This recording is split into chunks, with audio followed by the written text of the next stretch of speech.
और अब खबरें विस्तार से बात करेंगे कोंडागांव की, जहां सुरक्षा बलों को नक्सलियों के खिलाफ बड़ी कामयाबी हाथ लगी है। कुंदूर तुमड़ी बालस के जंगल में सर्च अभियान पर निकले जवानों को नक्सलियों के कैंप से बड़ी मात्रा में हथियार और विस्फोटक सामान मिले हैं। डीआरजी और बस्तर फाइटर्स की संयुक्त कार्रवाई में 14 बंदूकें, 14 टिफिन बम बरामद किए गए हैं। आपको बता दें कि नक्सली इस इलाके में किसी बड़ी वारदात की योजना बना रहे थे, जिसे सुरक्षा बलों की इस कार्रवाई ने नाकाम कर दिया है।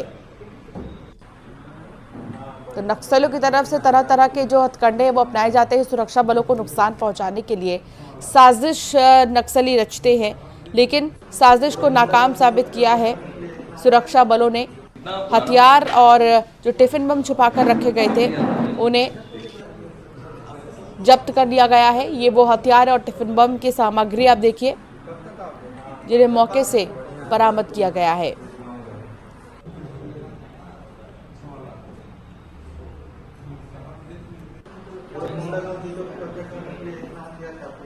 इतना पुराना हो गया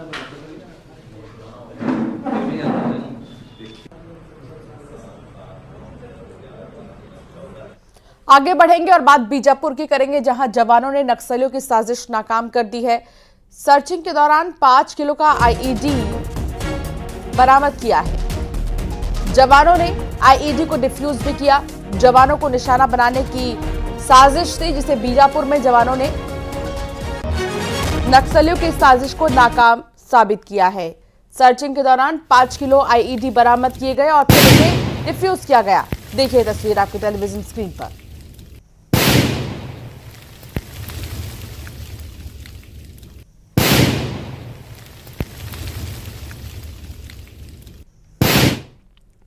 अंबिकापुर में सट्टेबाजी के खिलाफ पुलिस बड़ा एक्शन ले चुकी है। पुलिस 4 सटोरियों को अरेस्ट कर चुकी है। ये लोग इंटरनेट पर एक ऐप के जरिए सट्टा चला रहे थे। सटोरियों के पास से पुलिस ने बड़ी मात्रा में सट्टा खिलाने का जो सामान है वो बरामद किया है। पुलिस ने इनके पास से 73 मोबाइल फोन, 77 सिम, 81 बैंक के पासबुक बरामद किए हैं। 15 बैंक खाते देश भर के अलग अलग शहरों में खोल रखे थे, जिसमें सट्टे का खेल चल रहा था। इन बैंक खातों से अरबों के लेन देन का भी खुलासा हुआ है। पुलिस ने जय स्तंभ चौक से के पास सटोरिया सुधीर गुप्ता के घर पर दबिश दी, जिसके बाद मामले का खुलासा हुआ है।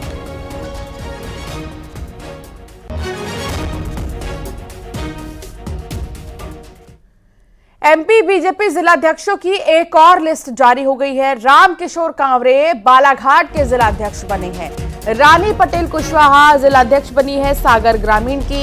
हीरा सिंह श्याम बने अनूपपुर जिलाध्यक्ष। रघुवीर शरण कुशवाहा को दतिया की जिम्मेदारी दी गई है। दमोह का श्याम शिवहरे को बनाया गया जिलाध्यक्ष। सागर के जिलाध्यक्ष श्याम तिवारी बनाए गए हैं। चमरू नेताम को डिंडौरी का जिलाध्यक्ष बनाया गया। शाजापुर का रवि पांडे को बनाया गया जिलाध्यक्ष। सुंदर शाह सिंगरौली जिलाध्यक्ष बने हैं और दीपक टंडन सोनी बने कटनी के जिला अध्यक्ष। तो बीजेपी ने जिलाध्यक्षों की एक और जो सूची जारी की है, उसमें नए जिलाध्यक्ष कौन है हर जिले के, इसे हम दिखा रहे हैं। कई ऐसे चेहरे जिन्हें एक नई जिम्मेदारी दी गई है। तो वहीं इंदौर में जीतू यादव की मुश्किलें लगातार बढ़ रही हैं। बीजेपी से निष्कासित के बाद अब उनकी पार्षदी भी खतरे में है। दरअसल जीतू यादव ने नामांकन फॉर्म में गंभीर अपराधों की जानकारी छुपाई है। जीतू यादव पर 11 आपराधिक मामले दर्ज हैं, जबकि उन्होंने सिर्फ 6 अपराध की जानकारी दी थी। आपको ये भी बता दें कि पार्षद कमलेश कालरा के घर हमला करने वाले 20 लिस्टेड बदमाशों और अपने भाई के साथ जीतू यादव फरार हैं। उनकी तलाश में एसआईटी की टीम ने राजस्थान और गुजरात में डेरा डाल रखा है।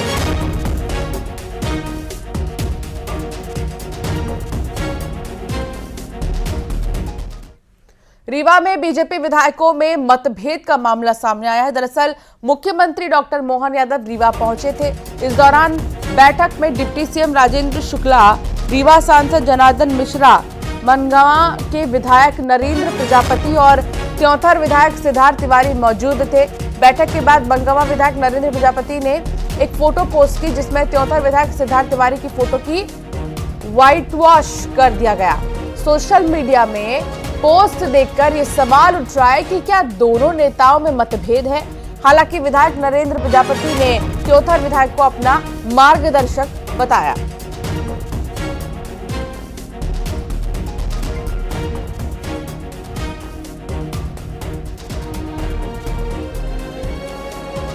सिद्धार्थ तिवारी जी वरिष्ठ नेता है, मार्गदर्शक हैं हमारे, और उनके आशीर्वाद से ही मैं वर्तमान में विधायक हूँ। उनके पिताजी और बब्बा जी के साथ में मैंने काम किया।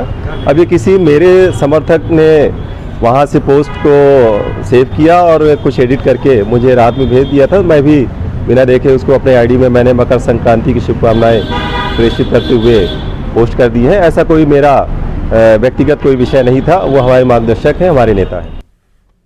मुख्यमंत्री डॉक्टर मोहन यादव आज विदिशा के दौरे पर रहेंगे। उनके साथ केंद्रीय मंत्री शिवराज सिंह चौहान भी साथ ही रहेंगे। दोनों पहले रोड शो करेंगे और फिर पुरानी गल्ला मंडी में सभा करेंगे। मुख्यमंत्री मोहन यादव और केंद्रीय मंत्री शिवराज सिंह चौहान 177.53 करोड़ के विकास कार्यों का लोकार्पण करेंगे, तो वहीं 53.52 करोड़ की लागत से बनाए जाने वाले निर्माण कार्यों का भूमि पूजन भी होगा। प्रधानमंत्री आवास योजना ग्रामीण के तहत 3,932 लाभान्वित हितग्राहियों को गृह प्रवेश करवाएंगे। साथ ही 44,981 लखपति दीदियों को प्रमाण पत्र प्रदान करेंगे। तो आज दिव्य और भव्य कार्यक्रम होने वाला है और इस कार्यक्रम के तहत सौगात दी जाएगी। आज कई करोड़ की परियोजना की सौगात, भूमि पूजन, और कई दीदियां ऐसी हैं जिन्हें पत्र सौंपा जाएगा, प्रमाण पत्र प्रदान किया जाएगा।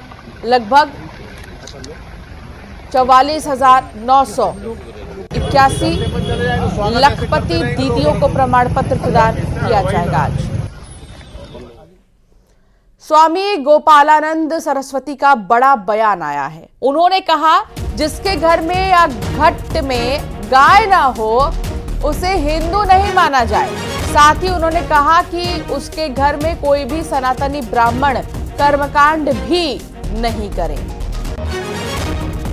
शंकराचार्य भगवान से आग्रह करते हैं कि जल्दी ही देश के सभी धर्माचार्य मिलकर के शंकर परंपरा के, रामानुज परंपरा के, रामानंदी परंपरा के, निम्बार्क परंपरा के, शाक्त परंपरा के, दादू, पटलू, कबीर, जितनी भी परंपराएं हैं सभी परंपराओं के संत मिलकर के और एक आदेश जारी करे कि जिस गृहस्थ के घर में या घट में दोनों में से एक जगह गाय माता नहीं, उसको भी हिंदू न माना जाए।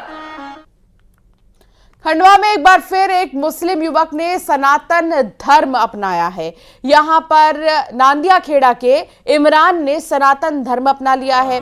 इमरान अब ईश्वर के नाम से जाने जाएंगे। इमरान ने खंडवा के महादेवगढ़ मंदिर में विधि विधान से सनातन धर्म अपनाया। आपको बता दें कि कुछ दिन पहले ही फिरोज ने राहुल बनकर महादेवगढ़ मंदिर में ही सनातन धर्म में प्रवेश किया था। मकर संक्रांति पर खिड़ी घाट में मां नर्मदा में स्नान करने के बाद सनातन अपनाया है। पंडित हर्ष शर्मा ने 10 विधि स्नान मुंडन क्रिया संपन्न करने के बाद प्रायश्चित होम करवाकर इमरान से ईश्वर नाम दिया है। ईश्वर ने महादेवगढ़ के भोलेनाथ का गौमाता के दूध से अभिषेक कर पूजन कर आरती भी। मुझे सनातन धर्म में अपनाना है।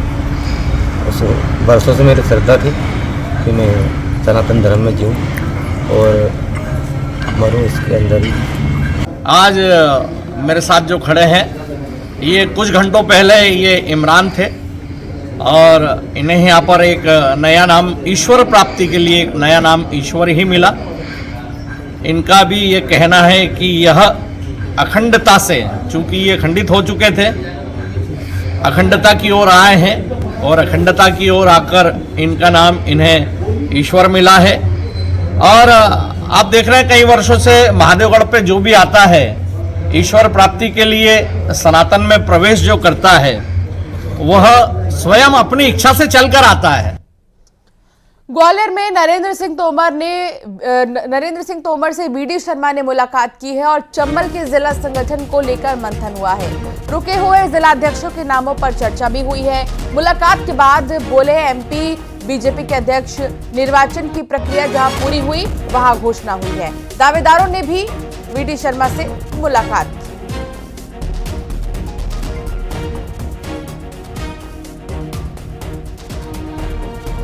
सभी ये तो प्रक्रिया शुरू हो गई और ये निर्वाचन वर्ष है। निर्वाचन वर्ष में नॉमिनेशन नहीं होते हैं, निर्वाचन की प्रक्रिया होती है और उस प्रक्रिया का पालन जिस जिले में कंप्लीट होता जा रहा है वो आप तक पहुंचता जा रहा है।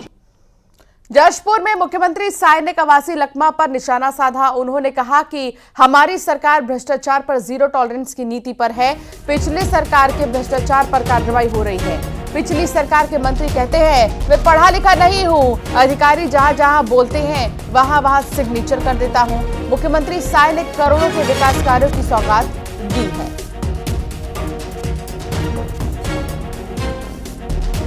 तो इस सरकार का प्रयास है कि पूरा डिजिटलाइज्ड हो और कहीं भी भ्रष्टाचार की गुंजाइश नहीं हो। श्री कवासी लखमा जी पिछले समय में बघेल जी की सरकार में आबकारी मंत्री थे और 2000 करोड़ घोटाले का उसमें मामला है जिसकी जांच एजेंसी द्वारा हो रही है। और जब अब वो पूछताछ हो रही है तो अब वो कहते हैं कि मैं तो अनपढ़ था, अब अधिकारी जैसा हमको कहते थे वैसा हम दस्तखत कर देते थे। तो ये तो बहुत ही शर्म की बात है किसी सरकार के लिए। कोरबा के कारोबारी हत्याकांड का मुख्य आरोपी गिरफ्तार हो चुका है। फरार आरोपी को पुलिस ने मुंबई से गिरफ्तार किया है। सूरजपुरी गोस्वामी को मुंबई पुलिस की मदद से अरेस्ट कर लिया गया है। पुलिस पहले ही 2 आरोपियों को गिरफ्तार कर चुकी है।